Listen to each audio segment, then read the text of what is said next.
আসসালামু আলাইকুম। সবাই কেমন আছেন? আশা করি ভালো আছেন। আপনাদের দুয়ায় আল্লাহর অশেষ রহমতে আমরা অনেক ভালো আছি। আজকে আমি আপনাদের সাথে নিয়ে আসলাম সকালের নাস্তা। এখানে আমি আলু ভাজি করতেছি। বসিয়ে দিয়েছি। আলুটা কুটে সুন্দর করে রেখে ভাজা ভাজা করে নামিয়ে ফেলবো। গ্যাস থাকে না, আমাদের একটা সমস্যা কি, গ্যাস থাকে না, মানে সকালে ওঠার পরে 7টার দিকে গ্যাস চলে যায়। অনেক বড় একটা সমস্যা এটাই, একটা কিছু ইচ্ছে করলেও মানে করা যায় না। এটাই হচ্ছে সবচেয়ে বড় একটা সমস্যা।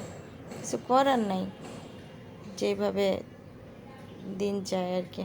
এই তো পরোটাগুলো ভেজে ফেলতেছি, বানিয়ে ফেলছি। এর মাঝে পরোটাগুলো এই যে গ্যাস চলে গেছে, কিন্তু এখন গ্যাস চলে গেছে। দেখেন না, এটা লড়তেছেও না, মানে এই তো ডিম পোস্ট করছি, ভাজি, আলু ভাজি আর পরোটা। সবাই ভালো থাকবেন, সুস্থ থাকবেন আর আমার সাথে থাকবেন। যদি আমার ভিডিও আপনাদের কাছে ভালো লাগে, একটা লাইক কমেন্ট শেয়ার করবেন। আল্লাহ হাফেজ।